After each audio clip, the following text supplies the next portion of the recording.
Start recording. I'm gonna hit the button on this one, and I'm gonna keep talking, and then we should be good. All right. So, like, do we just want to have a cold opening? Do we want to have like some sick, nasty beats that go in front of this? Hey, we went to PAX over the weekend. We got stuff to talk about. Oh my God! What? That is the coldest of the cold openings. Hold on, End of wait. opening. No, no, wait. I got this. Ready? I got this.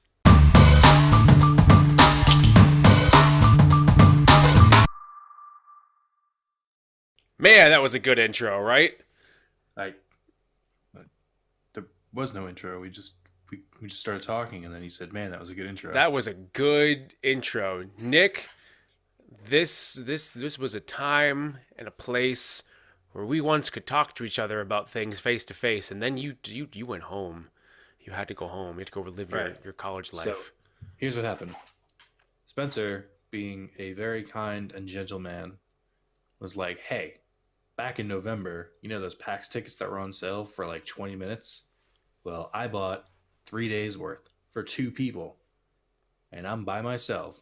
So I cordially invite you to come along, stay at my place of residence, and then go to the PAX East with me all 3 days." And I was like, "Sure, that sounds great. I normally only go one day, but this will be a new and exciting experience." And then it wasn't.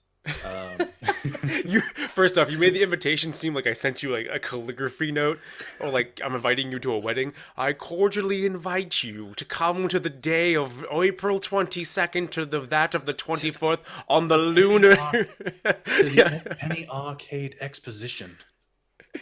There many games of the video variety and tabletop will be played for your amusement. Libations are extra. So, long story short, and I mean this, Spencer. Um, after Friday, after like four panels and walking around the floor a bunch and stuff like that, and being exhausted the whole day anyway, I was straight up with him on the train ride home. I was just like, "Hey, can you take me home tomorrow? I do not think I can go through 2 more days of this. I'm exhausted. There's not really much I want to see." Um, the reason was I go to PAX mostly for panels. I'll take a quick walk around the floor and like look at things, but for the most part, nothing really interests me.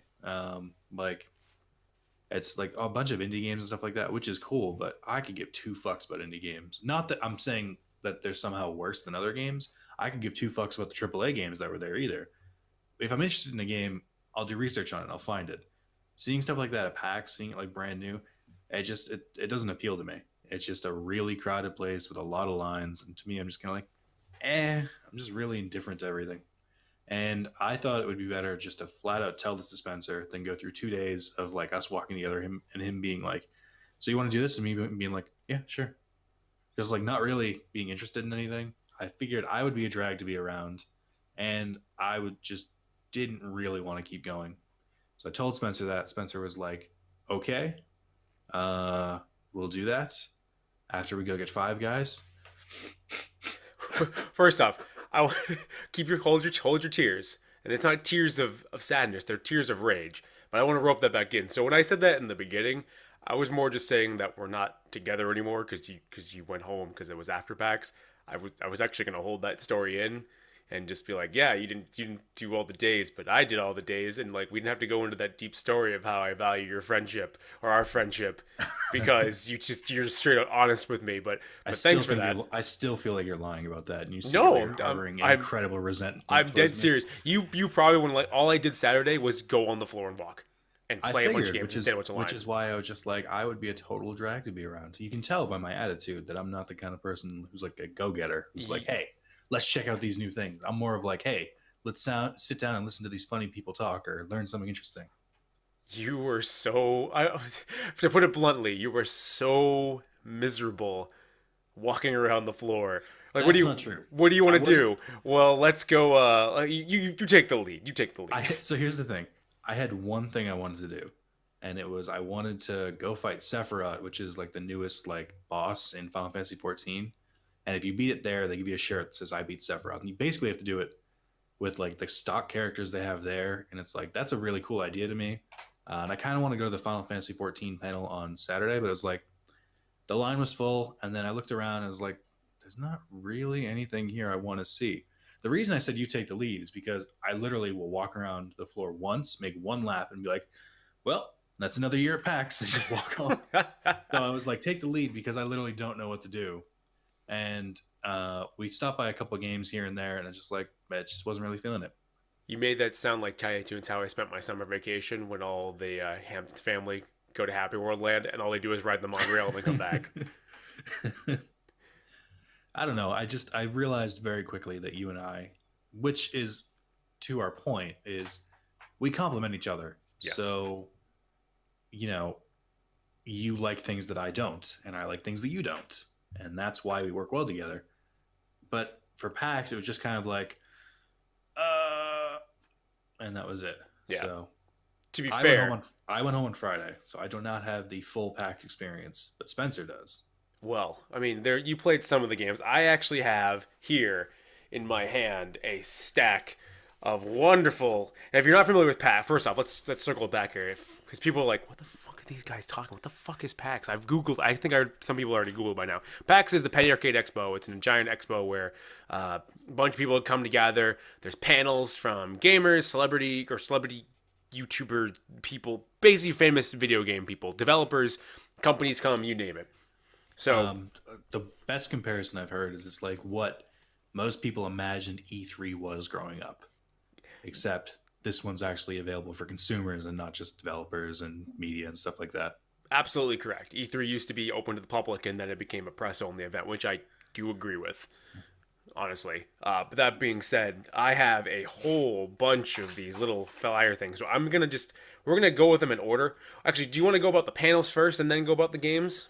I think that would Sure. be better. So the first panel we went to was kind of funny, which is Greg Miller, Colin Moriarty, and their two friends, Tim and Nick. I Tim don't know and their Nick. last names. Yes, Tim and Nick. So funny story, little tangent, which there will be many of. I was watching a Let's Play on the Let's Play channel today, where it was kind of funny playing a GTA mode, and like kind of two of the achievement hunter guys were like overseeing him. The comments on that video were fucking cancer. I watched the entire video and I was like, that was pretty funny. Greg Miller doing his usual shenanigans, and the other guys were being pretty good. And I was like, all right, that was funny. Went to the comments, fucking hate, kind of funny. They're like terrible. Another one, as soon as I saw Greg Miller's fucking face, I turned the video off. And just like different ones like that, I'm like, what the fuck is with these people? Greg Miller is very polarizing. You either absolutely that. love him or absolutely hate him. Here's the thing. I don't love him. I can see myself loving him if I watch more of his content, but I think he's funny and he's got good points. Oh, he's very quick. Very good quips. Oh man, it was so funny. The very opening of the video was like Jeff talking about like the Xbox. I was like, oh, so you guys play that other system or whatever. And Greg was just firing back at him. It just eventually won the argument where it's like, how are those low sales numbers doing? Yeah. He's trolling, but to a point where it's like an art form. And you sit there and you're like, you know what? He's just being a dick, but I respect it.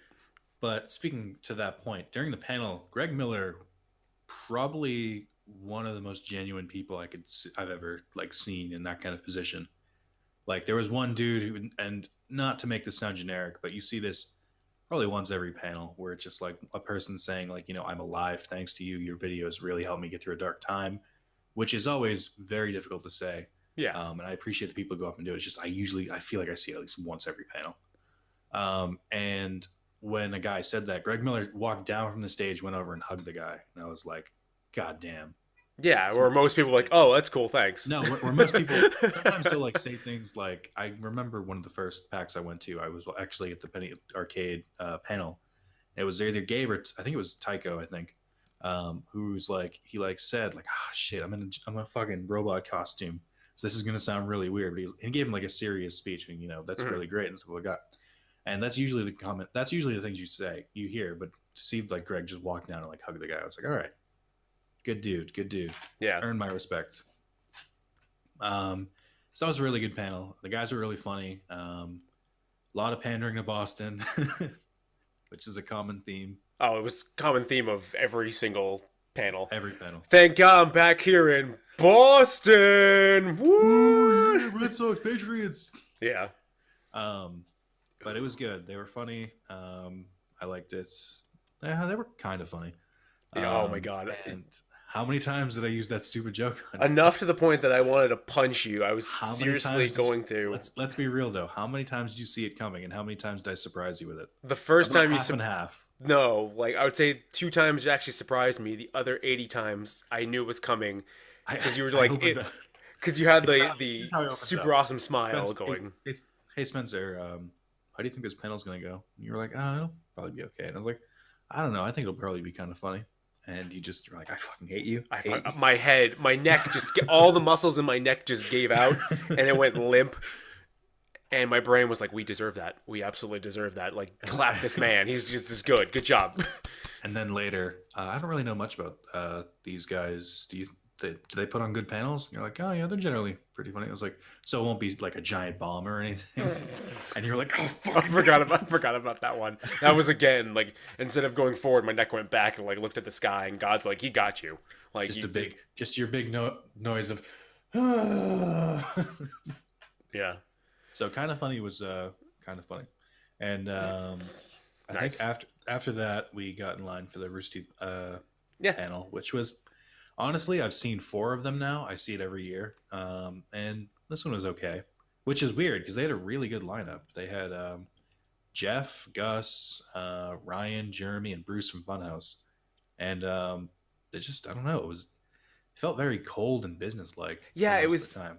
for the first half of it. It was they kind of gave up the like you said a businessy vibe where they were trying to get talking like about all the shit that's coming up, and it's like, Yeah. yeah, I've seen them at the beginning of your fucking videos for like the last 2 weeks. Like, yeah. I know what's coming up, and you're talking about Let's Play Live in like LA. It's like we're in the opposite side of the country. How many people do you think you're gonna get to come over there? I Whoever mean, was the going to go diehards, yeah, but is already going. Like, and then they usually show like videos or something. Like I remember, I think one year I saw I think I saw a part of Ruby, and I think the year before that or 2 years before that, I saw like an episode or 2 of like Red vs. Blue, like for the new season. Mhm. Nothing. They gave a trailer for a heist that's coming up, which was clearly just put together just for PAX. Since like Yep. in 2 weeks they're doing a special GTA heist for Jeremy, which is like a thing. They've done it for all the cast, but it's like you don't need a trailer for that. And like just that's one of those things you just release the video and people are like, oh, cool. So it felt very, I don't know, like they didn't put that much thought into it. Well, the thing that kind of hurt me is a person. I'm actually trying to get into Rooster Teeth. I'm trying to get into the Let's Play brand for like a couple of the factions per se. Aside from Kind of Funny, who I was following Kind of Funny before they joined the Let's Play. What is it, like a conglomerate? Would you say? Uh, they did. Jeff made it very clear he's trying to get like a bunch of. He wants Let's Play to be like a channel where a group of like successful and established like YouTubers will come together and like post their Let's Plays and stuff like that. Gotcha. I think as of right now they have Achievement Hunter, Funhouse, parts of Rooster Teeth that aren't Achievement Hunter, Kind of Funny, Creatures. There was one other one, ScrewAttack. ScrewAttack.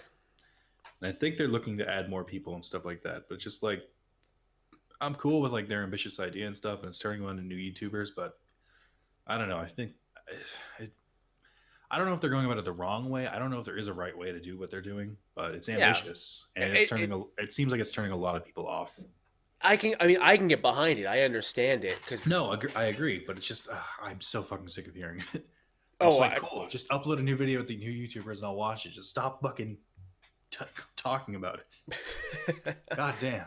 Yeah, what used to be kind of a grassroots doing its own thing has really become a, oh, this is like, by the way, like, here's our corporate thing. This is our big giant live event. Hey, this guy's doing this. Like, every video now I just see, like if I'm trying to watch those other videos other than Kind of Funny is doing their own live thing, so I get it. All the ones are like, oh, better go do the thing in Los Angeles. That's coming up. Like, let's play live. Blah, blah, blah. I'm like, I don't care. Like you said, I'm here on the East Coast. It's weird. It's been like a slow transition, but it kind of seems like they've gotten too big for their britches. Mm-hmm. Where it's just like now they're just pumping their shit. And it's like, just fucking make content. Like, I don't know. Do the thing that made me love you before. It just felt so cold is like the best way to put it. Yeah. Even the questions, like you can't blame them for bad questions, but there wasn't anything that was like super hilarious that like kind of made everyone laugh really hard or anything. It was just it was just there. It was meh.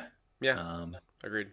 Then after that, we quickly walked around the floor, and you were like, "Want to do stuff?" And I was like, "Oh yeah, you lead." And we already explained that. Yeah. So then I took a break, and I was like, hey, we're not attached to the hip, Spencer. You can just like go on your own, and I'll go look for stuff on my own. And I was like a baby bird So, leaving the nest.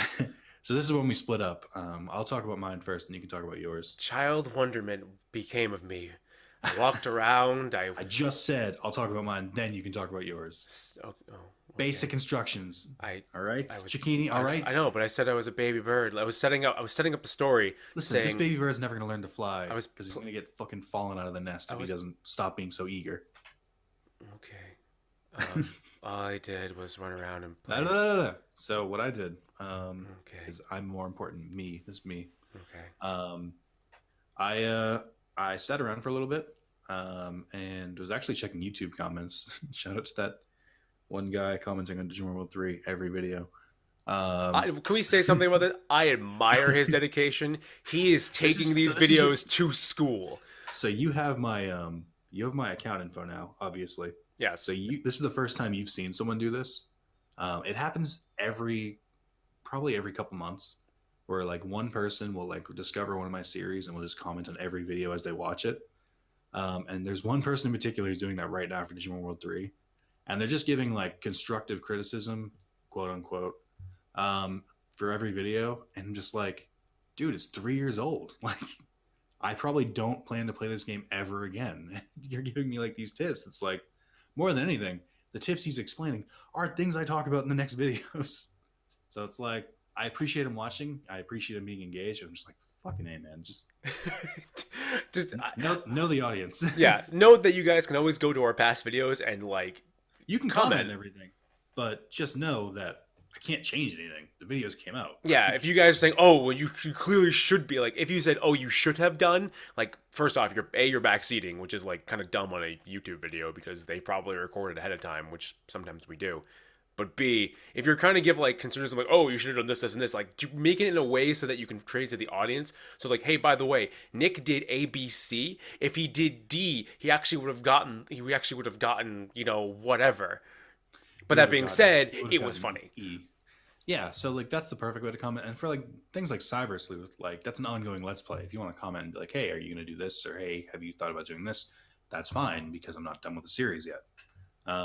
So it's things like that. But anyway, this has nothing to do with PAX. It kind of does. We were reading that all day because this is the social talk about our life PAX. I don't know what you're talking about. Every hour or so, we'd get a new comment, and it'd be funny because I get the notification. We both get the notifications, so we both check our phones. And Spencer would laugh, and I'd just be like, whatever. You were so mad. I don't know why you were getting mad during it. I was just like, it was so good. You were just every time I was like, oh, there he is again. When I get a notification for comments, like, oh man, one of the regulars watched one of the videos. They're gonna be like, good video, awesome thumbnail, you're the best. And then I was like, I get this instead. I get like a paragraph explaining things I should have done. I'm just like, all right. There's gonna be a point that if this grows out and becomes a thing, and we get the negative ones, I'm going to see how you react to hundreds of people being like, oh, Nick is so stupid. He can't jump. He can't learn how to jump. Like me, I could give a flying fuck. I mean, it will probably affect me in one way or another, but... Here's the thing, though. With my demeanor, people don't make that kind of comments. That's true. With me, I'm just airhead and don't give a flying They'll probably make the comments towards you. Probably. I guarantee it. You should have seen my cave story play this morning. I fell down the labyrinth probably 2 or 3 times. So... don't even worry about it. And I got the worst ending because like I was a complete idiot trying to be like, oh, look at me, I'm so funny. I'm like, oh, wait a minute. I just got myself the worst ending because I didn't get X item. Whatever. Anyways. So while Spencer was gallivanting off on the floor, I looked at the panel list and I was like, because we were going to meet up at the Giant Bomb panel. So I was like, I've got time to kill. So what am I going to do? And I looked and I saw there was a panel for Adventures in, I think it was called Adventures in Video Game Storytelling. Yeah. And I was like, oh, right, I wanted to go to this panel. It was one of the smaller ones. And I was like, all right. So I walked over, I got lost, and passed by the Jackbox like games that were just ongoing throughout the day, like a couple times, walking in a circle. And I was like, all right, I made it. And I was in the waiting room, and funny story. I saw a girl from my playwriting class, like in full cosplay, and one of the actors from her play was in full cosplay with her, and it's like, they're like acquaintances. Tried to make eye contact to say hi, and she just was not having it. She's like kept looking away or something like that. I was like, all right, well, I'm gonna be a bitch. not saying bitch because she's a female. I would. I was just saying it Her because like, all right, demeanor are we really warranted the acting like word. this right now? Like really? Like we're both adults. It's ridiculous. So more than that, I'm still a little mad at her because this is what happened, folks. Here's another insight. For those who've been following my Let's Plays, you might have known that I'm taking a playwriting class, and the final assignment slash only assignment of the class was to write a 20 to 30 minute play, and then last Wednesday we put on 5 of them, and then we're doing the other 5 tomorrow. And mine was first, so I went, and then there were 4 others. 3 of them had problems with their plays and like casting problems where they couldn't get someone. So I was like, all right, I'll just fill in. So I ended up reading lines, no rehearsal whatsoever. One of them where I was a black cop, which was awkward. Did you 'Cause put on blackface? no, but there was a lot of N words where I just said "you guys" instead. And the guy who Oh, wrote it was you just, guys. and the guy who wrote it was just laughing his ass off. I was like, I'm not saying it. And then all of the people in the class, which by the way, I'm the only white male in that class. Everyone else is either a white woman or a black man, Interesting. and one black woman. And so it's just like, I am not saying that. Nope. And then the black guys are like, just fucking say it, man. And just like, you're in character. It's fine. It's like, nope, nope, not gonna do that. Not if that gets recorded and uploaded to YouTube. I can't wait to see that remixed. So I ended up helping out with the other three of the other plays. This girl, the one who I saw, was going fourth, and she basically came in right before her play, did her play, and then she was like, "Oh, we gotta go, sorry," and left. And I was like, so she didn't bother watching anyone else's plays, and she just like showed up, went, and like left because she's like actually into theater, so she was like, she had that air of like, I'm better than everyone else. Like, how could you know that? You didn't see anyone else's plays. Mm-hmm. And so right after the last play, she was the second to last. I quickly went to the cafe because I like hadn't eaten that day because I was running around with different rehearsals for mine. Fucking see her and her 2 actors eating in a fucking booth at the cafe. Like they'd been there for a while. They had empty plates. And I was like, motherfuckers, I just couldn't believe the audacity. So it's like when she didn't like acknowledge me, I was gonna be like the nice one. I was like, fuck her. Like, could not give less of a shit about her. Another inside information. Found out she is not getting an A because normally this professor is really good at giving A's as long as you do like the main project. And he was like, well, attendance can really factor in a person's grade and prevent them from really reaching that A minus. Might get a B plus. And I was like, that's cold. And amazing. So that was before I get in. And then I got in, and there were 5. I'm trying to think. 1, 2, 3, or have 6 people on the panel. They all kind of wrote for either board games or games I hadn't really heard of. But there was one guy who worked for Microsoft Studios. He said he wrote a couple of I think he wrote some of the descriptions for Fable 2 on like different quests and stuff like that. And I was like, oh, that's pretty good. Best Fable. And then there was this woman who, for some reason, her microphone was not playing in the speaker on our side of the auditorium, only hers, and no one ever fixed it. So I was like, all right. So I couldn't really understand her that well. I get every like couple words, and she wrote for The Witcher, so that was pretty cool. That's pretty cool. And then the other ones were like board games or like games that haven't come out or small ones. Except for there was this one guy, and I have to mention him. As a straight male, confident in their sexuality, this dude was gorgeous. And I was like, you are too attractive to be a writer. I don't like this. This is not fair. You have been dealt the genetic lottery, and you're misusing your talents. And this is why it's even crazier when you find out what he did. He wrote backstories for Magic the Gathering cards, and I was like, no, this is not okay.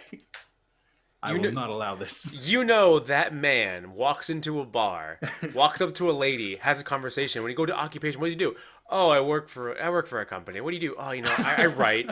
Like, he doesn't. That man is not spitting game first date. He was super nerdy, so he was so excited to work for Magic.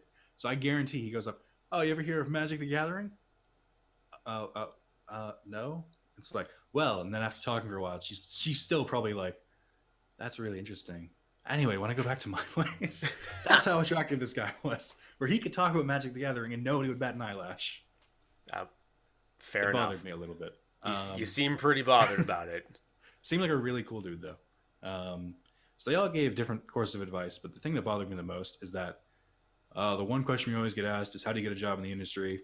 And then they gave the answer that everyone always gives is do a lot, and it's like, oh, how did you get your job? Oh, some really lucky circumstances. Yeah, pretty much. And the funniest thing was the Microsoft Studios guy, because he said he answered a Craigslist ad for like looking for someone who wants to work in a video game company or something. He was like, this looks sketchy as hell. It was Microsoft.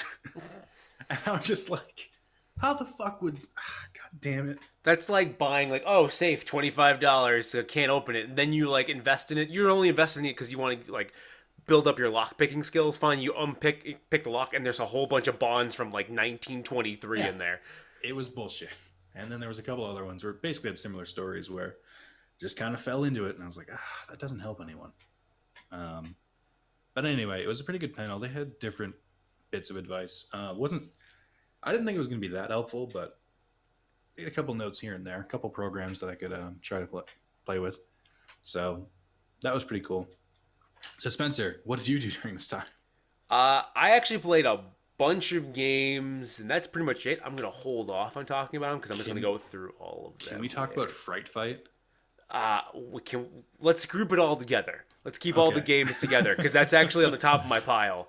I will tell you this story though. On Saturday, I was walking around the Adult Swim's games booth, and some guy was passing a car. He's like, "Oh, check out this really cool game! Check out this really cool game! Check out this really cool game!" And I picked up the car. I'm like, "Wonder what game it is?" And it was Fright Fight. I'm like, and I just tossed it across my shoulder. I was like, he already walked away, but I just tossed it. I'm like, I don't even care that I'm littering. That's how bad. We'll talk about it. We'll talk about game quality and your demo and why you should care about your demo, especially in trade shows. Good, but so I walked around. That's pretty much it. Until we met up for the giant bomb panel. So, I should mention, my panel was like 15 or 20 minutes late, and then lasted 15 or 20 minutes late. So my timing was a little off, but Spencer got in line like an hour and a half early for the giant bomb panel. It was already... Which I would have chastised you for, but it was already filling up, and I'm pretty sure by the time we got there, or by the time I got there, I wouldn't have made it in. Yeah, so there's an hour before. Yeah, so there was a... if you're new to PAX, there's a Twitter called PAX Lines, and the PAX people actually main this Twitter, and they tell you, hey, the line's 10% full, 30% full, 50% full, 75% full. When I got a tweet an hour and a half beforehand that it was already 35% full. So I'm like, well, I better go there now. And it was like about 45 minutes beforehand, and when I got there, it was 70%. I think the biggest problem was that it wasn't... now that I think about it, you got there really early, and we were like halfway through the auditorium. Yep. We didn't even get like that good of seats. It wasn't bad seats, but we were like just on the we were like in the last row of like the first set of. We got good seats for the main event, though. We'll talk about that. So yeah, I think that's probably one that they should consider doing in the main theater at some point. I don't know if it's that big yet. Giant Bomb's big, but I don't think it's main theater. Do you think it could? Do you think that line could have fit the main theater? Oh, absolutely.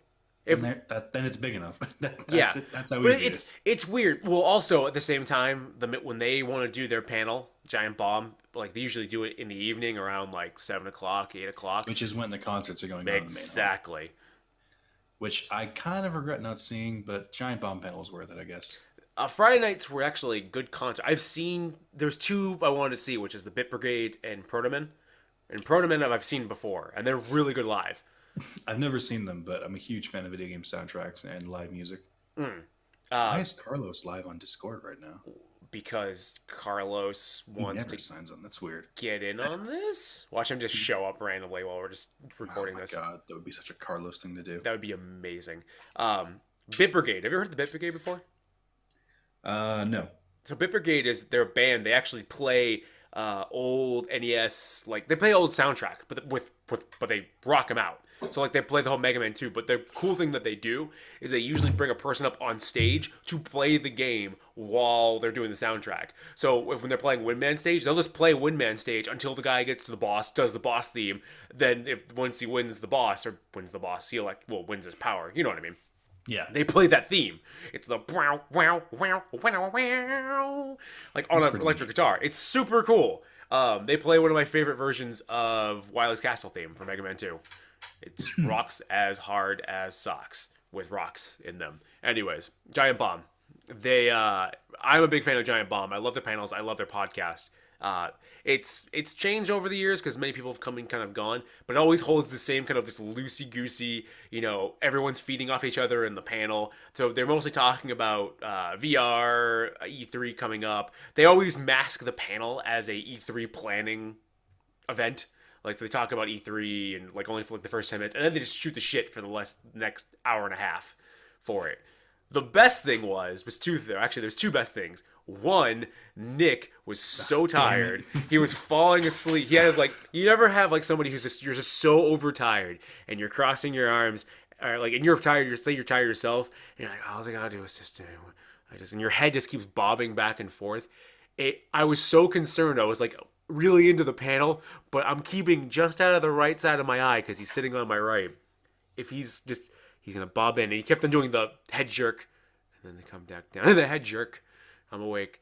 And the head jerk. I swear he was gonna either just fall over straight into the ground and wake himself up, or he was gonna hit the person in front of him with his head, just completely headbutt him with a. It was so funny. Kept it on the inside. If you actually were gonna go full out cold, I was seriously debating internally if I was gonna let you just go or just be a true friend and put you back just a little bit. Luckily, I didn't have to do that. I want to point out that I was fully in control, knew what I was doing, could acknowledge it, and just like, fuck it. It did not look like that. Fuck it. It was just, it definitely didn't look like that, but I was like, I know exactly what I'm doing right now. Like, I know I'm head bobbing. I know I'm like falling asleep. I'm just like, I don't care. Just like, I'm tired. I can't affect this. I'm in for the long haul. But you woke up once some weird commotion kept happening in the back of the auditorium. It was entertaining enough for all. Oh, everybody, even if you weren't a fan of Giant Bomb. Because if you're not familiar with Cards Against Humanity and Max Temkin, you then would be, because all of a sudden you just hear, hip, dip, hip, dip. And I'm like, what the? Who's like making a commotion? Like, everyone starts turning around, and they're still talking, the Giant Bomb crew. They're just having just a normal conversation.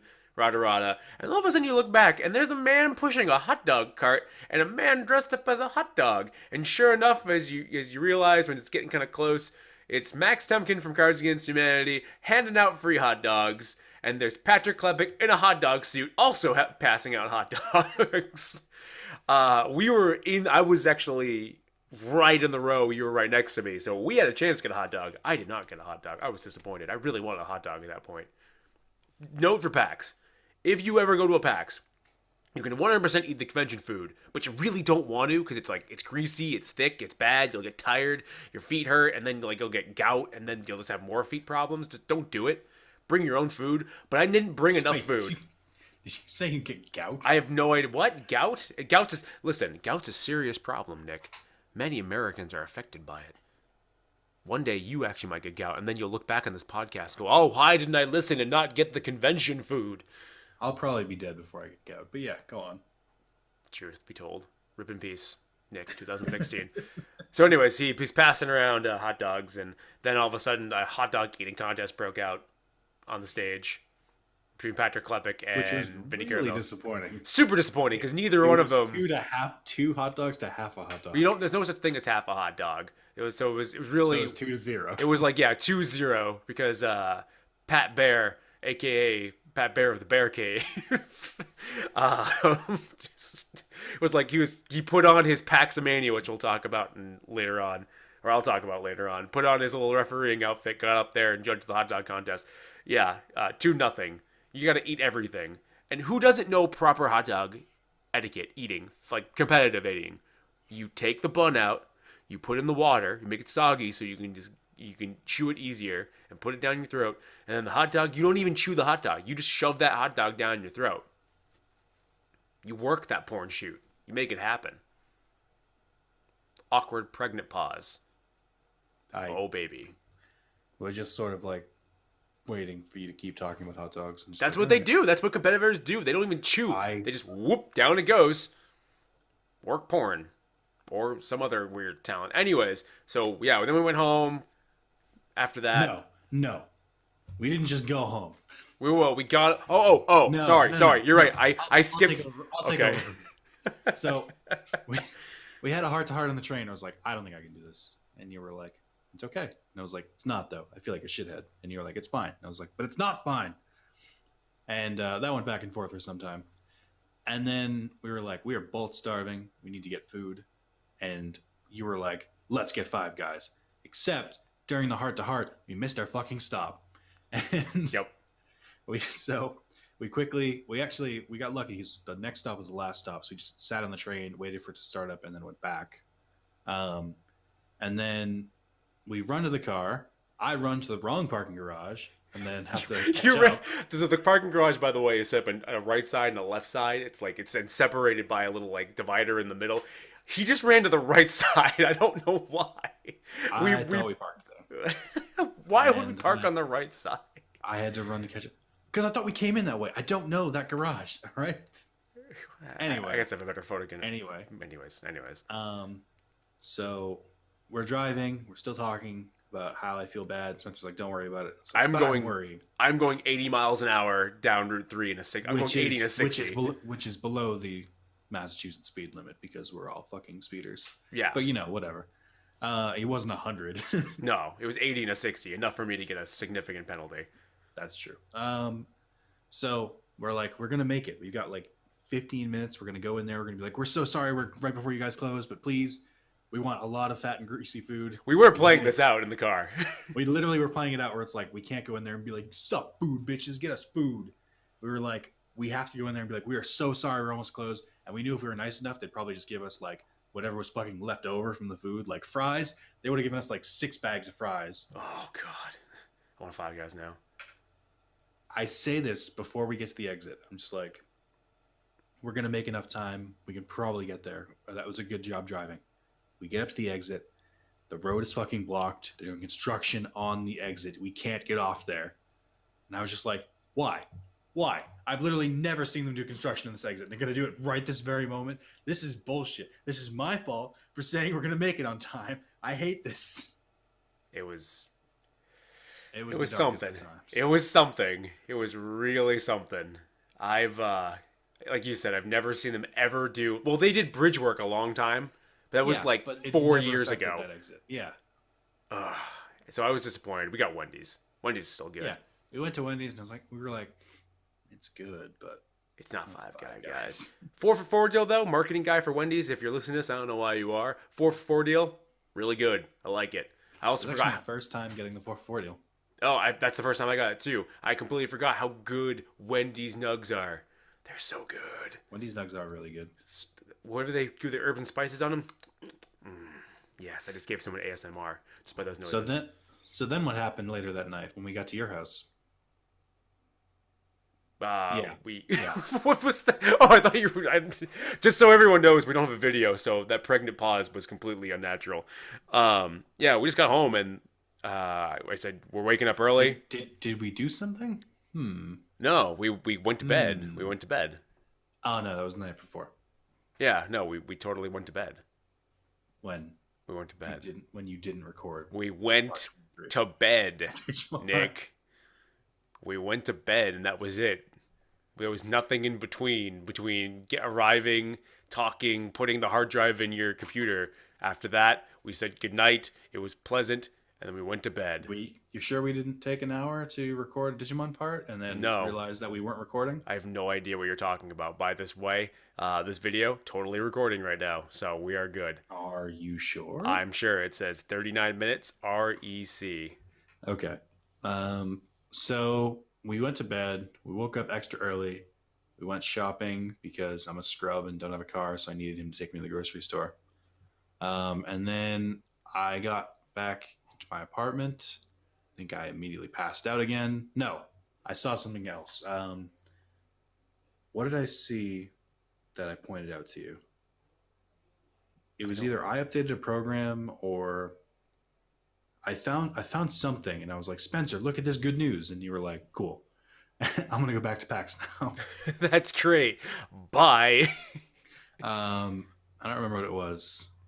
Something about apartments, class, some money? No, it was... Girls? No, it was. I think I was pointing out that I found a program that allow us to record our audio. Program I tested before this and could not figure out. Oh, So it was Elgato, and we tried that and it I didn't think so. work. It wasn't very good. Anyway, it's not that it didn't work. I haven't figured it out yet, and I want to just get started. That's true. Okay, so that's the end of my story of PAX.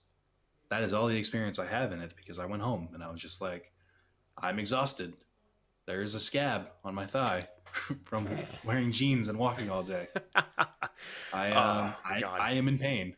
There was many chafing. On that similar note, let me tell you. Oh, good. You too?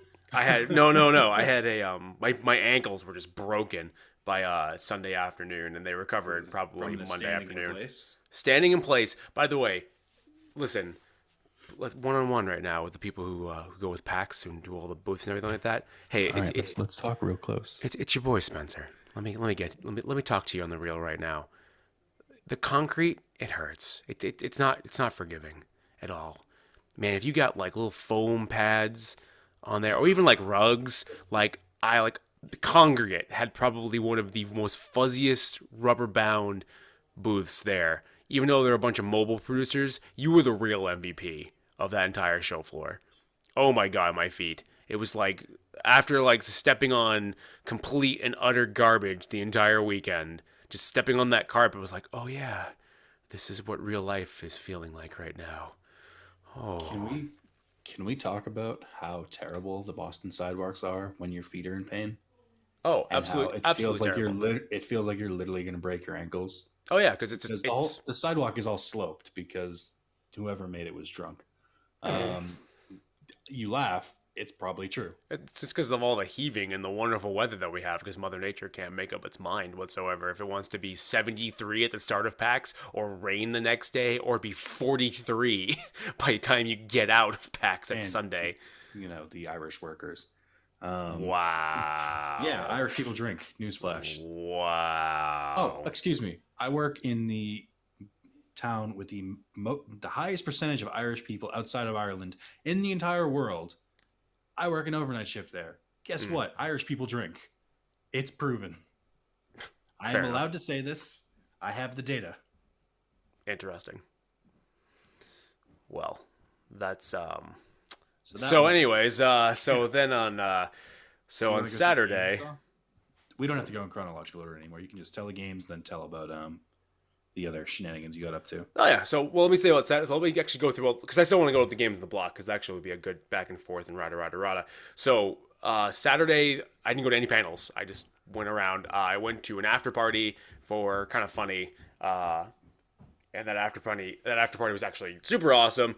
I went with a couple of friends. It was great. One of my friends came from North Carolina, so we caught up from there, and then I mean. It was not. It was super. It was a Hitman party. Square Enix technically put it on, but really it was more just a bunch of people getting together. I had one of the most transcendental hors d'oeuvres.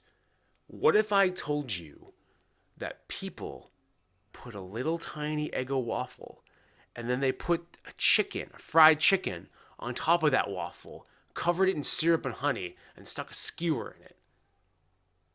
What if I told you that was like the thing that I just needed to pick up my PAX for the rest of the weekend?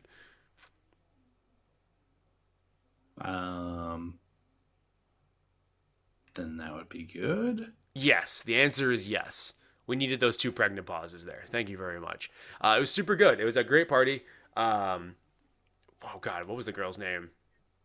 Oh my God. Long story short, I met this girl, Adrian. She actually knew my shirt, where it was from. So, it was actually you want to you explain what the shirt was, because you're talking about a shirt that they can't see exactly. I just realized why I did that. So yeah, the shirt. It was just listen. I'm just gonna kind of level with you. I struck out. It was terrible. It was one of the worst things in the entire world. No, actually, so I was talking with this girl, and the girl. The fuck was the shirt? The shirt was a Kill la Kill shirt. Why couldn't you say that? Because I just wanted to draw it out and be dramatic. And Drive me crazy? It works. Yeah, I know how to push your buttons. So anyways, long story short, my wingman wasn't being a wingman. She was actually being what's the opposite? Like a monster on the wing? Oh, from that. If it's a girl doing it, then it's a twat swatter. I have never heard of this before, but I will accept it. Twat Um, swat, cock block. Um, there's one for cunt. I can't remember what it we is. won't say it on here. We'll just let it go. Yeah, let's just not say cunt. Yeah. Because cunt sounds really, really offensive, especially when you say it with that hard T and C. The just cunt is just very grating. Someone's listening on speaker right now and like, oh, what's Oh the other time god, they swear? And then they just heard it again. Their mom just comes in and goes, that's who are you that's listening to? that is the perfect time for a parent to walk in. Is when I'm saying cunt. That's always, that always, when I was watching a movie or anything like that, I didn't Every know they were time. going to swear. That's every Every time my time. mom walked in. Every single time. Also, when I'm playing a JRPG, when I was like 18 or 19, and all of a sudden, just big old titties would just pop out. And mom walking like, what are you playing? Oh, well, I'll just leave you alone then. Played Final Fantasy X2 probably for a couple days, and the one time my parent came in to like say like, "Hey, it's dinner time." The mini game where you're just doing Dance Dance Revolution, where Yuna and Riku are just dancing in like their songstress outfits. I'm just like, yeah, that seems about right. This is what I do in my free time, mom. Not that they could walk in at any other time and it wouldn't be ridiculous, but just like this one was extra worse. Yeah. So you got twat swatted, So I pretty much got tot swatted, and that was pretty much the extent of my night. No, actually, cunt bunted. I got to cunt. That's what it was. Brought it back. That's 6 cunts, 7 now. But yeah, Yeah. I actually left that party. I got invited to another party while I was going back to South Station, and I had to make the executive decision to not go to it because I got home I left South Station like 11:30. I got home at 1:30, and then I had to wake up at like 7 just to do the whole thing all over again. My body was a wreck, but it didn't really care because it was living on caffeine and granola bars, so it was like perfect. this is why I'm kind of glad I didn't go because A, I would have been fucking miserable, and B, I'm not taking in caffeine, so that would have destroyed me. Why didn't you take any caffeine? Why I didn't don't. you? I would have gave you coffee. No, We give you I'm tea. not. I'm not drinking caffeine. I'm abstaining. It's a drug. Well, la di da, Mr. X Society. So, I'm Mr. anyways, fucking tired all the time. It's not worth it. I'm not tired all the time. I No, can me. I can Me. stop. I can stop whenever I want. I can stop whenever I want to. All right, man. Not I you. can stop. I can stop Me. tomorrow. Listen, the point being is that from before of that, I then go out and watch PAX-A-Mania. I can't do PAX-A-Mania justice. It's a really stupid wrestling show that a whole bunch of Fake wrestling. celebrities, Not fake actually- wrestling. Not actually wrestling. Yeah, they don't actually do wrestling. They play video games of wrestling. The only thing I will mention of it is that apparently they were supposed to get Guitar Bear to do the national anthem or some American theme. It was the anthem or something else like Star Spangled Banner or whatever. Didn't show up, and they're like, "Hey, you're gonna show up to this thing?" He's like, "Oh, I can show up at 1 o'clock." And apparently, Guitar Bear's agent is his mother. If you're not familiar with what I'm talking about, in Boston, there is a guy. He's a street performer. He has a big giant head that looks like Ted from the movie Ted. And then he has a Letterman jacket, pants, and then he plays the guitar. Plays very well, mind you. He's very good at it. But apparently is a scummy human being who can't keep a business schedule. So there was that. The event was actually super successful. I go onto twitch.tv/PAX, go to the highlights, click on it. It was great. I didn't go to any of the panels after that. I didn't go to the Megathon. I didn't go to Acquisitions Incorporated because I was hanging out with my friend from North Carolina because she's only going to be here for this long. She always says you should come down to North Carolina. And long story short, Not going to the fucking south. I try to sustain from going to the south as much as possible. Speaking from a man who's been there before on many business trips. Again, someone else who's also been there. I'm not going back to the fucking south. Yeah. It's so hot there. The south can literally just stay where it is. Even if honestly, if America decided to split itself down the Mason-Dixon line due to like some weird unforeseen circumstances, I would be perfectly fine with that. I'm okay. As long as we have like good relations and borders, but they wanted to be their own state, like the Civil War, we'd have to fight the Civil War. We could just let them bet their own thing. That's fine by me. I really couldn't have cared less. Because, clearly the North is superior. And whoever's listening to the South, you know it. You freaking know it. That's just in. World War III started from shitty podcast. That'd be great. So I played a whole bunch of games, Nick, at a games convention podcast. Or games convention thing, go figure. It was really weird. Can we? So let's start with. I think the only bad game I played was with you. The game is called Fright Show. I have a whole bunch of cards. If you're not familiar with PAX, still, there's a whole bunch of business cards and things that you can grab that make you remind you of the game. I always pick them up because I always forget the games that I play. So the first one I have in my hand here is Fright Show Fighter. It's a 2D side-scrolling fighter game, kind of the similar vein of Street Fighter 2 or well, I was about to say Tekken. That's 3D. The art style is kind of the same thing that you would see for Tim Burton. What you would say? Yeah, But the mechanics were the game straight sucked. up Um, garbage. it was just really dumb. It didn't seem that fleshed out. It seemed like they had literally been like, what if we made a fighting game with like creepy characters that looked like they came from a Tim Burton movie? And someone was like, okay. It's like, how do we make games? It's like, I thought you knew. And then they made the game.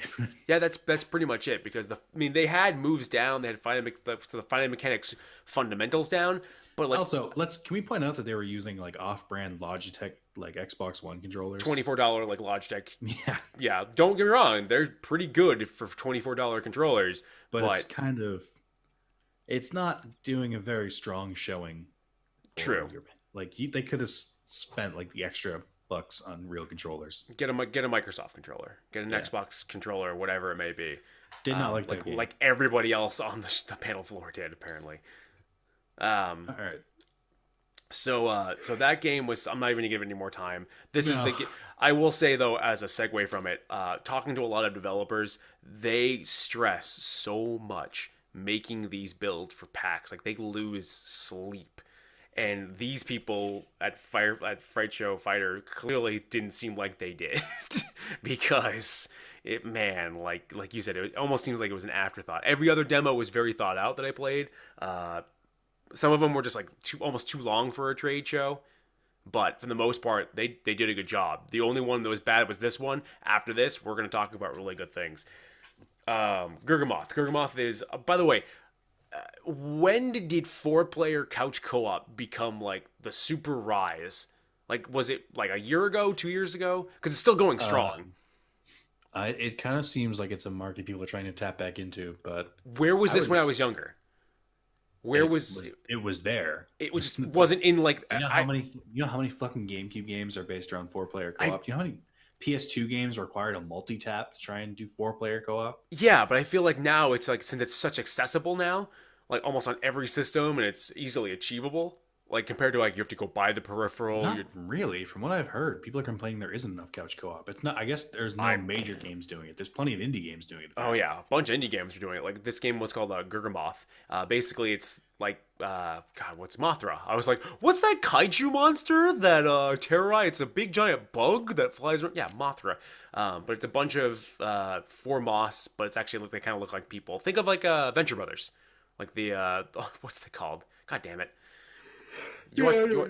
Yeah. Go Google Moth Venture Brothers, and it's basically an arena fighting game. You run into people, you have a couple weapons every once in a while, you shoot them at people, but you try to knock the other person into the walls, fire, whatever it may be, or spikes, whatever the level may be. It was really fun. By the way, the game, remember on Friday I was telling you, Black Witchcraft, side-scrolling kind of Devil May Cry game. Yeah. It was actually playable. It was okay. I was pumping it up on Friday, like, the only game that seemed really cool that I wanted to play was this one, and I didn't have it. I was really pissed, and Nick's like, well, maybe it was just a demo video. That was it. Like, no, it was playable. It had a start screen, everything looked really cool, and the demo kept going. I played it. It was okay. The mechanics were kind of slow.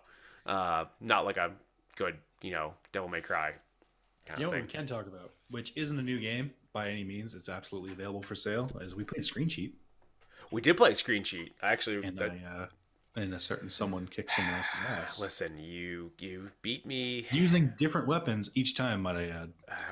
You know what? Sometimes people just want to ride the pony and charge into battle head on, even though they don't realize that the lightning gun shoots a constant ray of lightning. It's not just a bolt that comes out with a There trail. were a couple times where you just ran right into my weapons. Yeah. It was pretty amazing. Because I didn't realize their elements whatsoever. I thought they were one shots. Screen Sheet, for those who haven't heard of it, is exactly what it sounds like.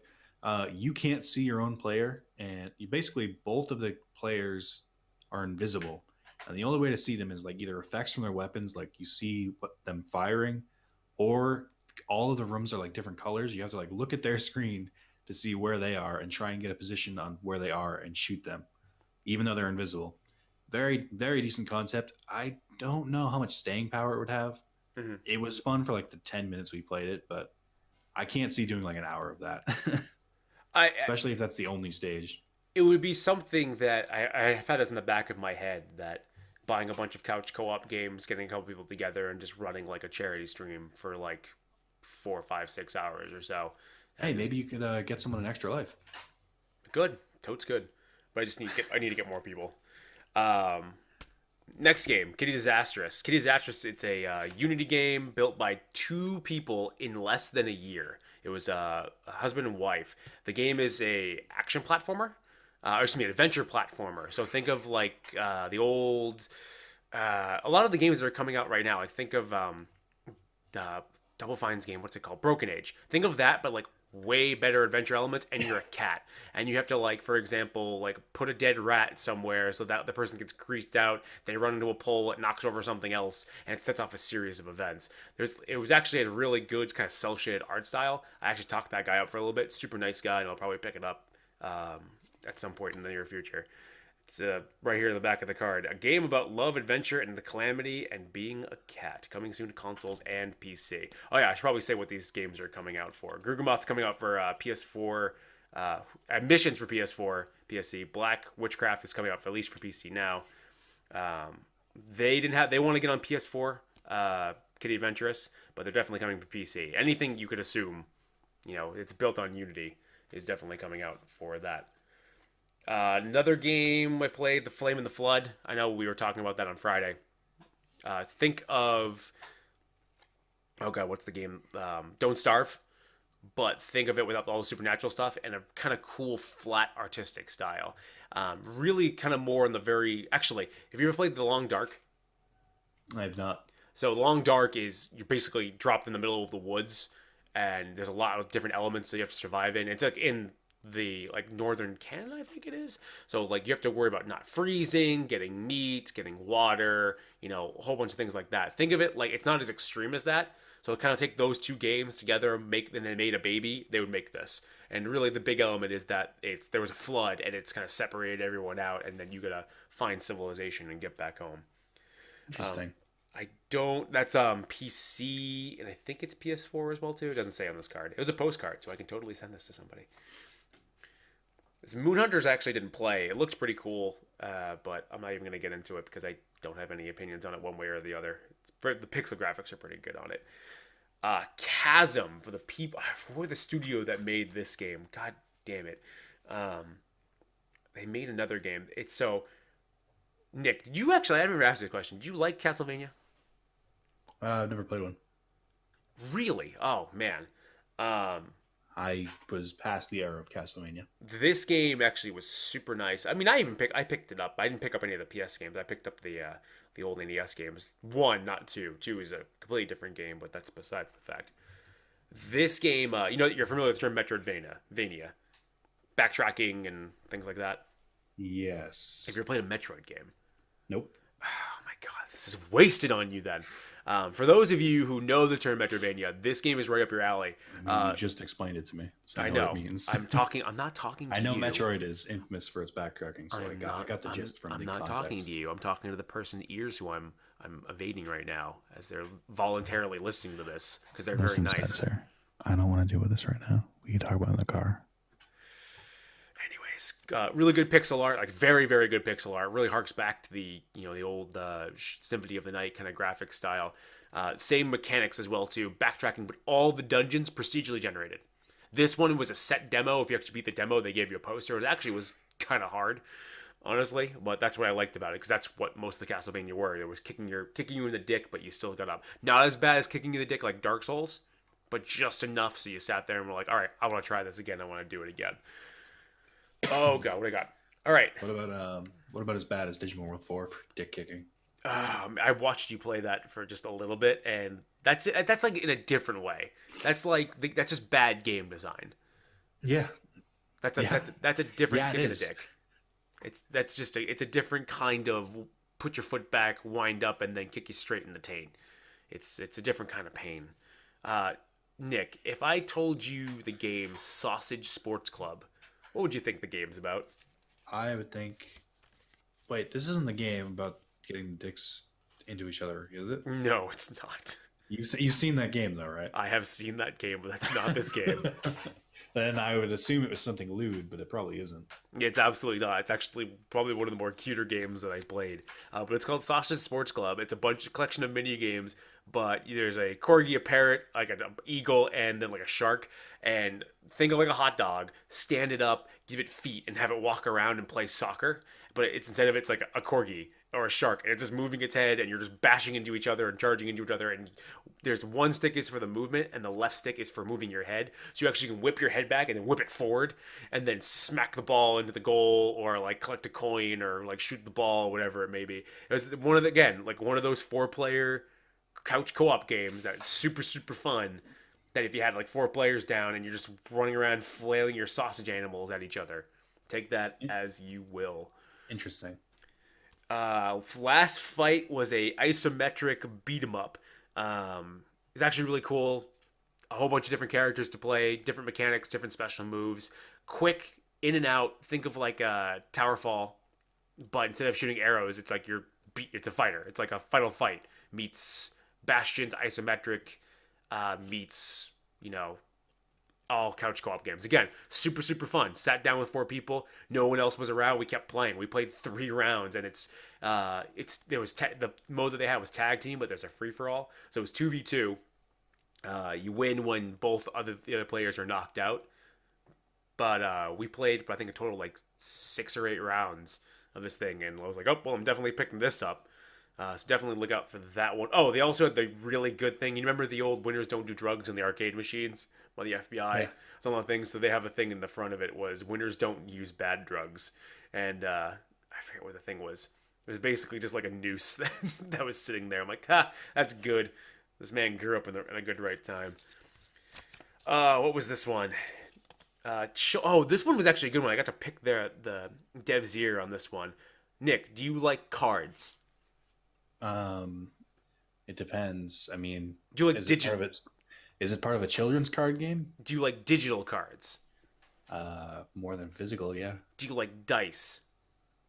Are we talking about Armello right now? Do you like dungeons where there's dice and cards? Holy shit! There's the Dungeon Dice Monsters game? No. Do you like Final Fantasy Tactics? Yeah. What if I told you that somebody made a Final Fantasy Tactics game and included dice rolling and card elements for attacking and put them all together and baked a wonderful cake? Am I playing along? Am I doing a bit? What's my role here? So so normally when you're podcasting, you're supposed to amuse the other person, and you're saying, hang on. I got this then. Nick, I would say that's absolutely crazy, Spencer. Do you want to know what the title of the game is? What? It's Children of Zorks. I don't know why they chose that, though. There really wasn't any story into it. But, yeah, Kickstarter was successful, coming out in 2017. I actually got to pick their brains a lot about the development of the game, why they chose certain things. It's a little confusing in the beginning, but once you get the mechanics of it, it's actually pretty cool. Normally, not a big fan of RPG in my tactics. I mean, RPG of, excuse me. Well, sometimes, depending on the game. I'm not a good, of RNG, excuse me. RNG in my tactics, but it actually balanced it enough where it was okay.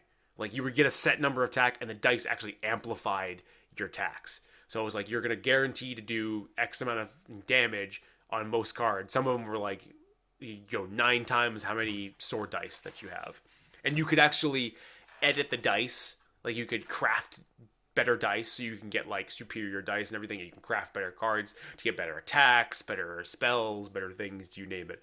The art's pretty cool. It's got like a kind of a hand-drawn motif on a 3D graphics, but a little, like I said, it's one of those games like you learn, like Armello. It's like you jump into the game, you're like, this is kind of confusing, but I'm sure they're going to have some kind of tutorial mode to get that going.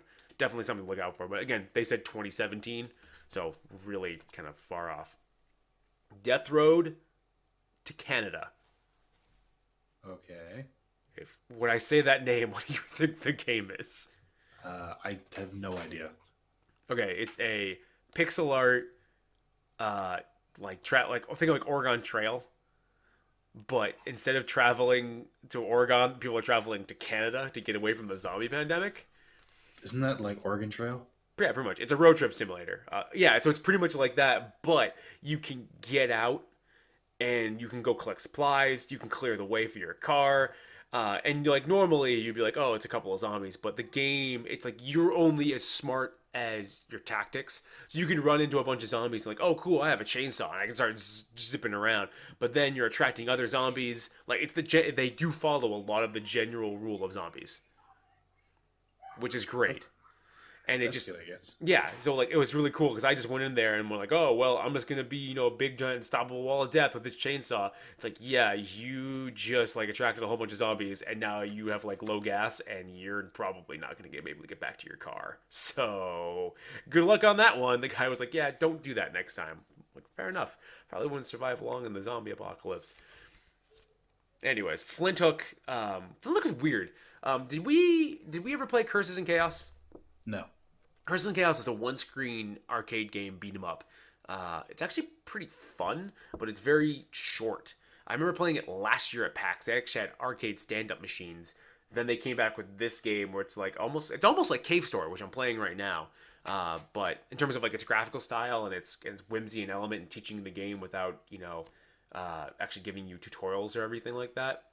Basically, think of like the hook shot from Legend of Zelda. You have that. You can attack enemies with it. You can hook onto things. You swing.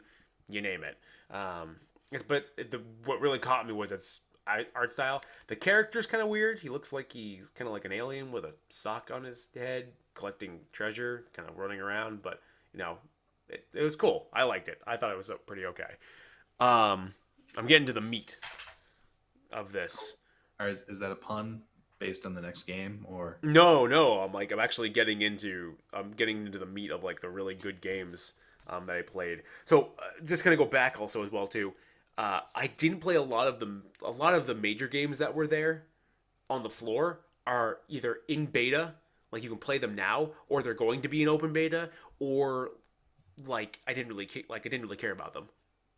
Like Overwatch. I could have played Overwatch like hundreds of times. No. Okay, let me back it up. There's some backstory to why you won't play Overwatch. Well, I won't play Overwatch because I signed up for the Overwatch beta the day it came out, and then I didn't get into the Overwatch beta, the closed betas. I mean, how were there, like 8 or 9 of them? Yeah, I didn't get into any of them until now the open beta, and everyone's gonna get in.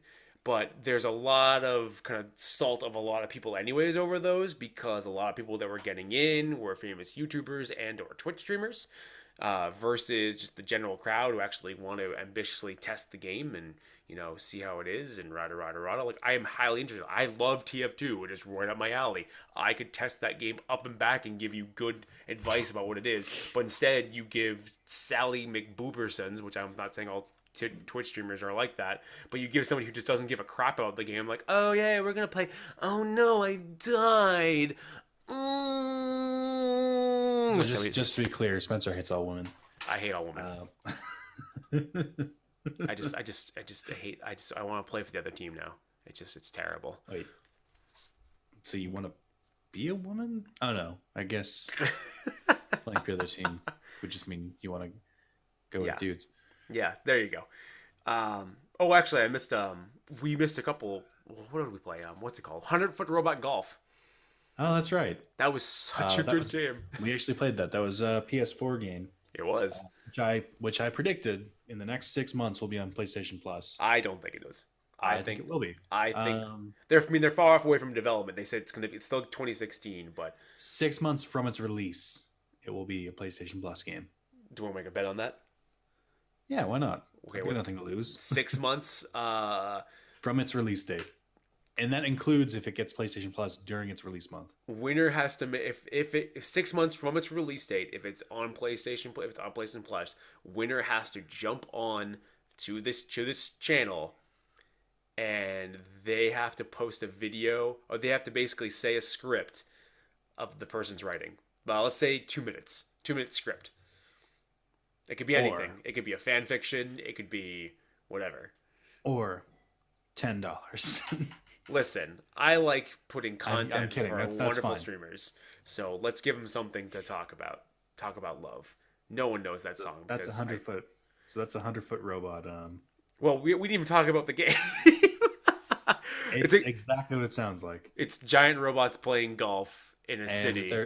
you don't take turns after each stroke. It's a race to get the ball into the hole through a city, destroying things. There's missiles and shit. There's a lot of hitting the ball against walls.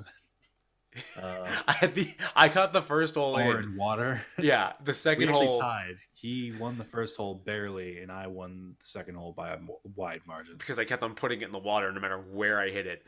I apparently had to like lay it up or something, and every time I'd lay it up, it was like, okay, cool, and then it would just bounce off a building, come back, and go in the water. Okay, well, Nick's all the way around the corner. I should probably just shoot this down the river. Hope I land on that bank. Nope, don't land on the bank. Falls down. All right, back where I was. This happened 8 or times over, but I definitely recommend it. It's super fun for the two levels that we played. Not going to be a PlayStation Plus game. I think it's going to stay out of there at least for the long term. Because PlayStation Plus, it's they got to revamp it. And that's another topic for another day. Yeah. There's 3. These are my top 3 games of PAX coming up. The first, so we'll say tied for second are 2 games. The first one is oh my god, why did I just lose it? Battle Chef Brigade. Battle Chef Brigade, super fun. It is basically the concept. Think of Iron Chef made into an RPG. It's ugh. So let me gather myself because I'm like touching myself through my sweatshirt. So it's a JRPG. It's kind of like a JRPG style game where in this town, everyone's kind of supremacy is judged by chef battles. Everyone cooks and everything like that. And the way the game works is you actually cook food by actually playing like basically a game of Bejeweled. And the jewel pieces are actually pieces of a recipe. So, for example, a piece of meat is 2 reds and a yellow looking like an L. Like a leafy thing is 2 greens and a blue shaped like in a block, or 2 blues shaped in a block. So, and then the better ingredients there's a level 1, level 2, and a level 3. Basically, it's a red, very red, or like a fire, super on fire, and like super, like crazy on fire. Holy crap! For the little spheres, the better the matches that you make, and if you drop them like normal Tetris is, where it like kind of goes dun dun dun dun dun dun dun, like you would get in Bejeweled, you get a better dish rating. You basically get more stars. The more stars, the better the dish is. How do you get ingredients? Well, you go out into the wild. Like you just basically go stage left, and outward is there. You can kill little tiny like one-eyed birds, man-eating plants, bugs, big giant boars with things. And then in the main game, where you're actually doing your first battle, there's a dragon that you have to. Oh, by the way, the announcer guy that's in this game, or for the chef battles, totally looks like the guy from Iron Chef. 100%. Like, I looked over and I go, that's the dude from Iron Chef. He goes, no, it's not. I go, okay, it looks like the dude from Iron Chef. He goes, yeah, it is. I could just imagine him like, the secret ingredient is dragon. Because the secret ingredient was actually dragon. And you had to go out and fight the dragon. You could actually complete the thing without doing the dragon, but you lose because there's no dragon in the dish. So you actually get like a 150-star rating on the dish, but if you didn't use dragon, like you lose. Like the same thing with Iron Chef. So the guy was actually, just a little pat on my shoulder. The guy was super impressed because I beat the dragon without even losing any life. He's like, wow, you didn't even take a hit. I go, yeah, apparently I did. He goes, yeah, normally people like die 2 or 3 times to that thing. Like, I haven't seen anyone beat that thing today. I'm like, oh, cool. I'm like, all right, yay me. I'm actually somewhat good, contrary to belief to my Let's Plays that I put up on this channel. Well, did you die? Are you okay? No. Oh, okay. Move my chair. Oh, thank God. So definitely, it's in. It went to Kickstarter. I actually saw it in Kickstarter a while ago and completely forgot about it up until I saw it there. 100% gonna buy it. Gonna play it on this channel. I will love the ever-loving crap out of that game. No ifs, ands, or buts. The other game that I absolutely loved, Katana Zero. Do you know ASCIIsoft, the developer? I don't. Wait, say it again? ASCIIsoft. No. Do you know the game Tower of Heaven? I think I talked to you before. But it looks like a little tiny Game Boy game, but the mechanics are really cool. I highly recommend, if you haven't or if talking to you, viewer, go play it. It's free. You can go download it right now. It's one of the fundamental games, and it still motivates me to this day to make a game.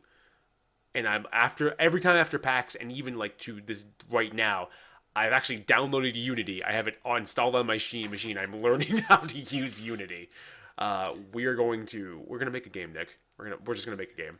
Yeah, that's why I went to the panel on video game story writing. Yeah. So you can build it and I can write it. So let's get this shit moving. We're gonna do it, and we're gonna have everyone just test play our game on the YouTube channel during our 20 minutes of free time a day we have. Exactly, absolutely. I'll just still stay up late. Well, the guy from Kitty Explosion, the Kitty Catastrophe, he says like, yeah, he has another job, and he just worked on his off time, and his wife does the same thing, and she works on her off time, and that's why it took them a year. I'm like, so you did it all in your off time? Like, this is your love project. You guys like did it together, and it bonded you together, but like you did this in a year? And they're like, yeah. I'm like, how much is it done? Like, oh, we're probably gonna release it this year. I'm like, holy shit! Like, I want to be that motivated to do things. So Count of Zero. Think of Mark of the Ninja. You ever play that? Nothing. Nope. Man, side-scrolling. Basically, it's a side-scrolling game where it has a chat mechanic system where you can actually interrupt people and like kind of be short and brash, or you can actually listen to them go through the dialogue. And actually, it's not like a pointless thing. It actually influences the story, and I'll say it in a second. The game's mechanics is basically you can slow down time, and you can hit a bullet and you can hit it back. So it's almost like your little bullet time, but it's really quick. Think of like Super Meat Boy quick. We have to run around, basically kill a guy, and if you lose, you start all over from the beginning. And it has different sections, but it's not as brutal as Super Meat Boy. Like, if you mess up, it's like Dark Souls. If you mess up, it's probably your fault. It's probably the game not being unfair. It's just because you didn't probably think it out better. And when you succeed, it actually goes back and you can watch the replay of yourself. And it plays it all in live time, even if you did a slowdown. It's so cool looking. So, anyways, so you enter in one mission. You enter the building. There's a receptionist, and you talk to her and you tell her. You can be completely blunt and tell her to go F off, and just kind of get to the mission. And she gets super mad at you, or you can go and be like, oh yeah, I'm an actor here. I'm going up to do a role. And she swoons over you. And then you do the mission, you come back, and you're covered in blood, and there's like cops are like, whoa, like we heard there's gunshot. Why are you covered in blood? And she's like, oh, he's an actor here. You're like, why are you covered in blood? And he's like, oh my God, I'm doing a role. He's like, yeah, he's an actor. And she vouches for you. And I turned over, because I saw the guy before was just being super blunt with her. And then he got that ending where the cops were attacking with shotguns, and it's super hard to kind of defend yourself. And then I did it the other way, and I looked over and I go, I kind of figured that was a mechanic. He actually even told me, and I asked, I'm like, is there stances where if I actually have to interrupt somebody in order to get the quote unquote better ending or better path? He goes, yeah, there's going to be bosses where interrupting them, like catching them monologuing, you won't even like have to do the boss battle. Like, you'll just straight up one hit KO them if they're like, blah, blah, blah, and this is going to be my master plan. You can just totally just hit the X button, start the fight, and cut his head off. That's really funny. Yeah, like, that's awesome. I like this game. So, definitely another one I'm going to pick up. He has a lot of, like, little tiny mini games, and I think this is, like, his biggest ambition, and Adult Swim Games is picking it up, which, good on, they're really picking up a lot of good games. I will say that the Adult Swim games, that seem like they were just like, hey, you got a cool game? Yes? All right. Here's some money.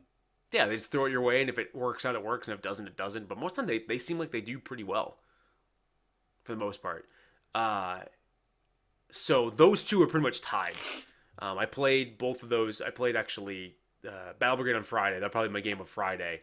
I played Katana Zero on Saturday, but I also played pretty much my game of the show, We Happy Few. I showed you this last night, the trailer. For those of you who don't know what it is, you actually can go up on YouTube and there's like some early builds of some other people playing it. I don't know why they did that because it doesn't look anything like the demo. Nick, what if I told you? Do you like BioShock? No way. Oh, hang on. Bring it back. Nick, level with me here. BioShock, yay or nay? But Spencer was. Oh, hey, sorry. Keep going. But let's start again. But Nick, BioShock, yay or nay? Like, do you like it? Did you play BioShock? Are you gonna leave me hanging here? Are you dead? You're dead. I'm sorry. What's the line? The line is whatever your answer is. This is not gonna go well because I actually didn't. I'm not one of the people who jerk their girk over BioShock. I think they're good games. I don't think they're like the best games of all time. And I did not like Infinite. Oh no, like not okay. We're gonna let that different time. Put a pin in that one. Different time. System Shock series are pretty good. BioShock 1 is probably one of my more favorite games out there. It's not like I stick your dick in the pudding kind of games, but it's definitely like one of the better games. You just make that up. No, that is not a thing. If this is the way the party's gonna go, I'm gonna stick my dick in the pudding. Anyway, I think BioShock 1 is an okay game. The gameplay is not as strong as the story, in my opinion. So, you think the story's great? The story's good, but I mean, good. Second replays, I didn't think were that good because it was hard to get past the gameplay. Gotcha. Because I know the story, I'm not like motivated to finish it. So, understood. So the point that I'm getting at is, if you take BioShock's ambience, like the isolation and everything, ambience, nuclear, and then the first part of Beyonce's name, ambience. Who lemonade? Title. Talk about title is another time, by the way. My Twitter, I was like looking on Twitter like during a line, and it was like lemonade. I'm like, what the fuck is lemonade? Like, Twitter, you're stupid weird. I don't even know what this is. It was only like when I got home Sunday that someone was like, oh, did you go on HBO and watch your thing? I was gonna do a really good segue about HBO and then going into BioShock, but you know what? You ruined it. You did. So anyways, take the ambience of BioShock, the isolationism of BioShock, and put it in England in the 1950s. Oh, you did tell me about this. Yeah, I sent you the trailer last night of the. That I definitely watched. Mm-hmm. So that is, you totally didn't watch it. The games. Listen, what? The game. Let me listen. The games. Listen, we're getting this super off the rails right now about title and lemonade. Let's steer this back on. Hey, so my game of the show was We Happy Few, because you take the ambience of BioShock, you're welcome, the isolationism of it, and wrap all into a psychedelic 1950s England where the town is completely brainwashed. They all look like mimes, but they're all completely smiling and everything like that. And you're a character who is completely now self-aware that, oh my god, I don't want to be here. Everyone's crazy. Everyone's brainwashed. I gotta get out. So, and you're in like this almost like 1980. Was it 1984? Is the book, right? Dystopian future, where there's the TVs everywhere and they're looking at you and they like know that you're like not on drugs and you're running around like possibly gonna ruin the society. So it's one of those games that you can describe it all you want, but you just have to see it and you have to put it in front of somebody and say like, just play 20 minutes of it. And you look at BioShock and go, okay, that's a pretty cool game. Or you go, oh my god, like that's like it's a tour de force of, this is a game changer. Yeah. This game was made by the people who made Contrast. Remember that game that came out for the PS4 on the launch? And it was like so meh. Did not play it. I played I think I played a demo of it, or I played it somewhere. I was not amused by it. I did like the art style. They kind of took a little bit of that art style out and put it into this game. And I am severely hoping, because I got to talk to them as a little bit as well too. Like, it seems like I've actually saw an earlier build by some Let's Players when you gave that out. Like, and it's way different. Like, this is way more organized and structured, and the other one just seemed like it was an open sandbox, kind of like get away from almost like You Sir Are Being Hunted, which is like an indie game where like a bunch of robots are hunting you. You have to collect a bunch of parts to, get your ship back and rada.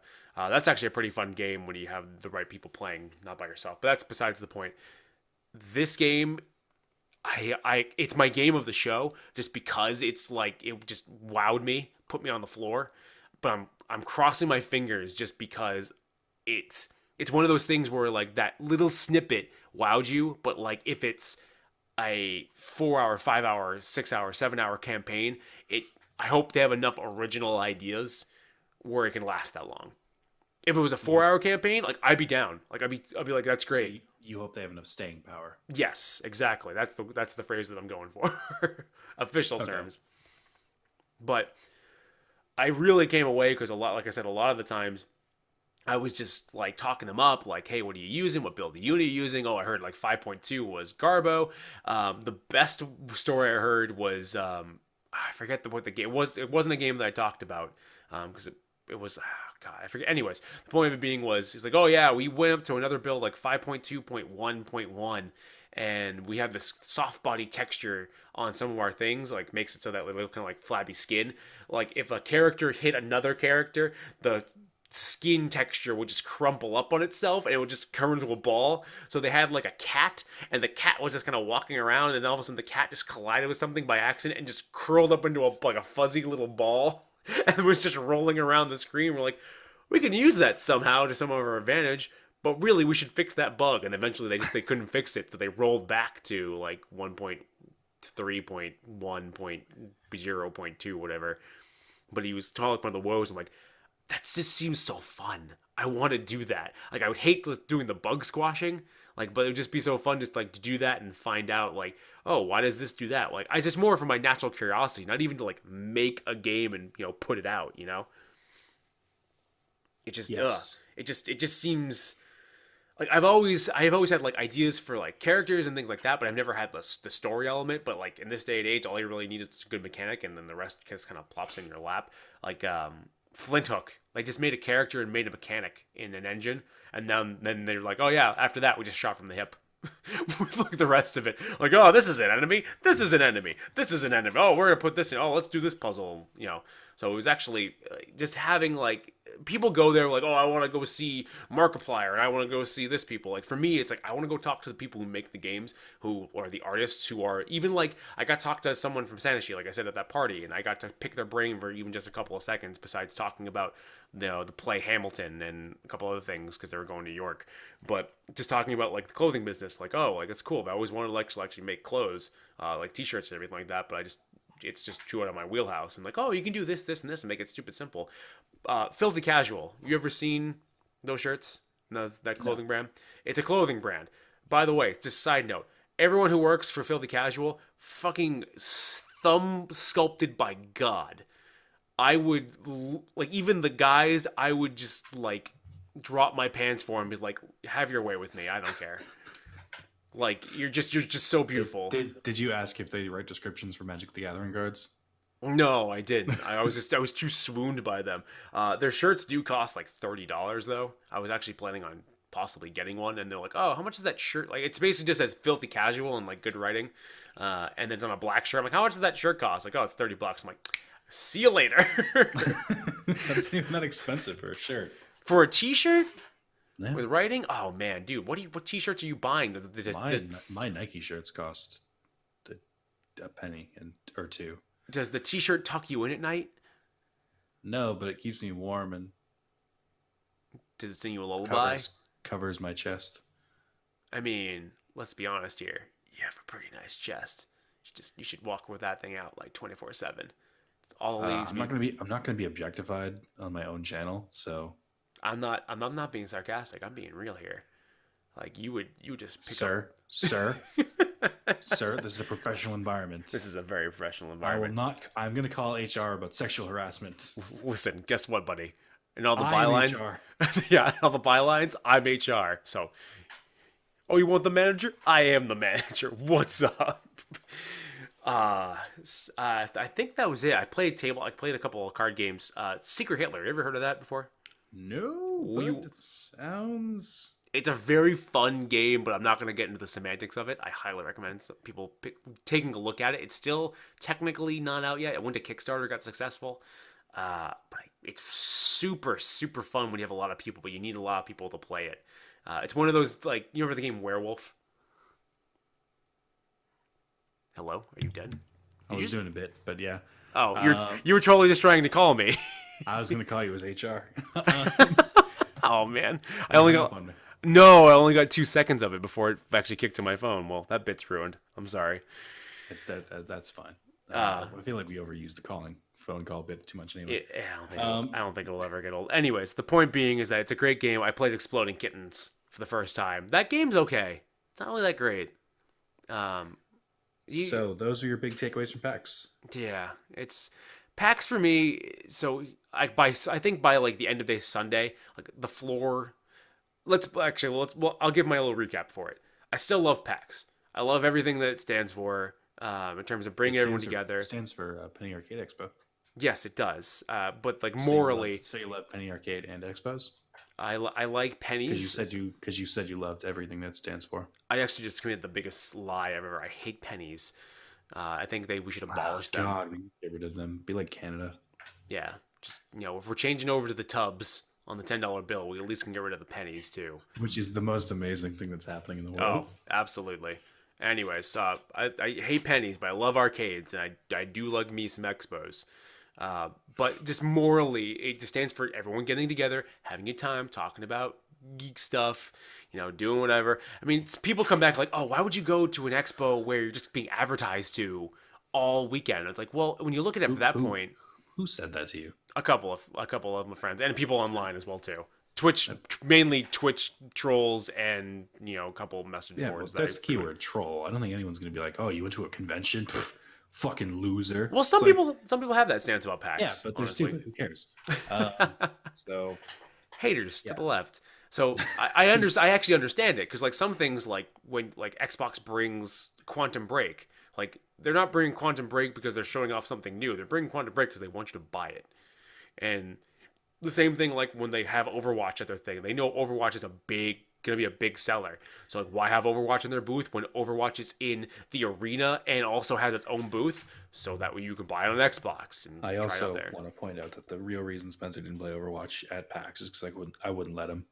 Because he gave me the big speech about how he was going to wait until the open beta, and I was just like, okay. And then you were like, hey, the line's not that long for Overwatch. And I was like, nope, you made a big speech about how you weren't going to play it and you were going to wait for the beta, so you're not allowed to play now. And you were like, but and it's like, no. It was true. And the rest of the weekend, I didn't play.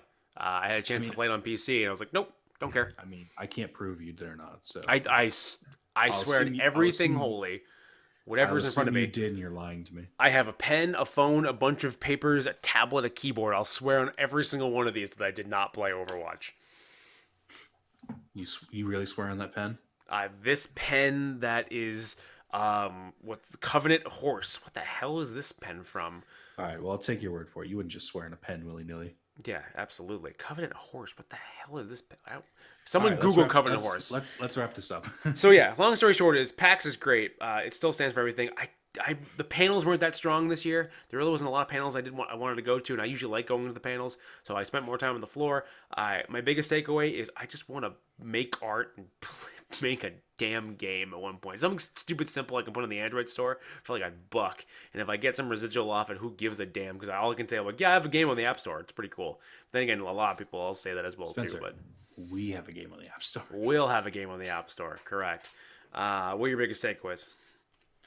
Pretty much the same thing. I really like the coming together of people. I enjoyed getting the street passes on my 3DS.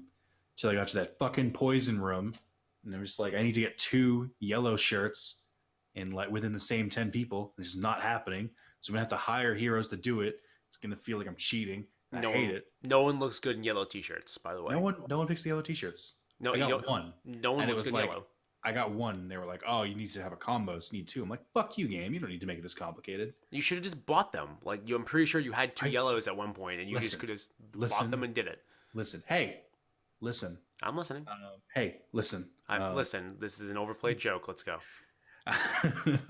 Hey. Okay. That sounded like Mokuba from Little Kariba. Big brother. I had a lot of fun, but despite what you may have thought, I enjoy going to PAX for one day, and not much longer. I can only be outside for so long. I did enjoy it, and I look forward to the point where we're popular enough where it's like we don't have a panel, but we're having meetups, and there's like 5 people there. Yeah. One day we're gonna go sit in the tabletop area, which that's a whole other topic, I think, for another PAX. But I'm not gonna get into it. Anyway, I did enjoy the panels that I saw, even if some weren't as good as others. It was I like just like seeing these people in real life and seeing them when they're not like editing their fucking videos and taking out the like weird parts. I like seeing their like honest opinions about certain topics and stuff like that. Cuts.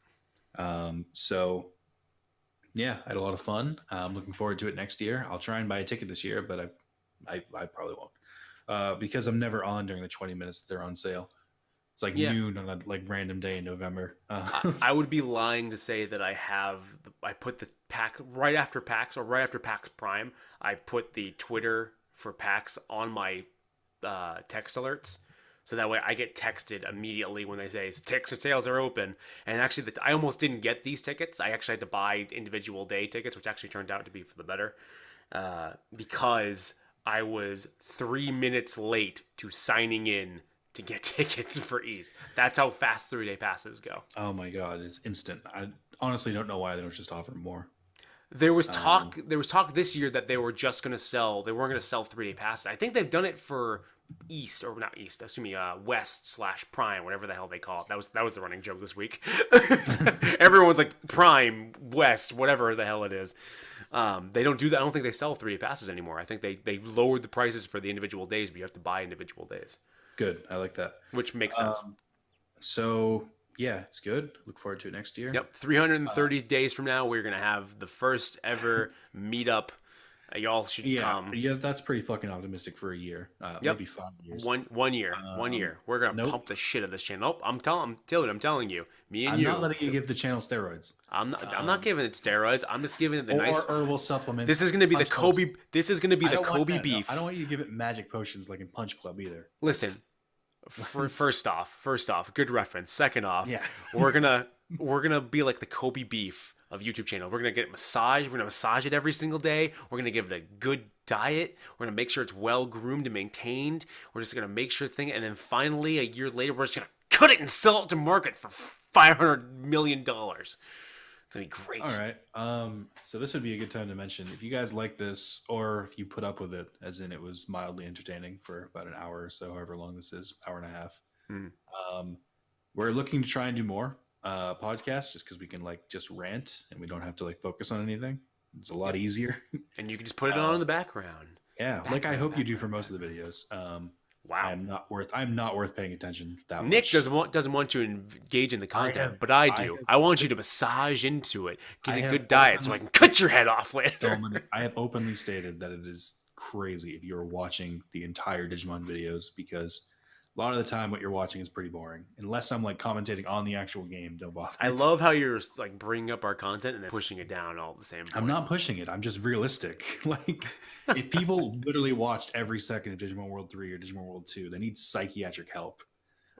There's somebody who was just listening to this right now and just went, and he's gonna continue to make those comments on Digimon World 3. So savage. Let's end on that. We're looking to do more. So stay tuned. Thank you for watching. Don't forget to check the schedule for constant updates. And maybe some things are happening soon. Very soon. Oh my God. Future Spencer, hit us with the outro.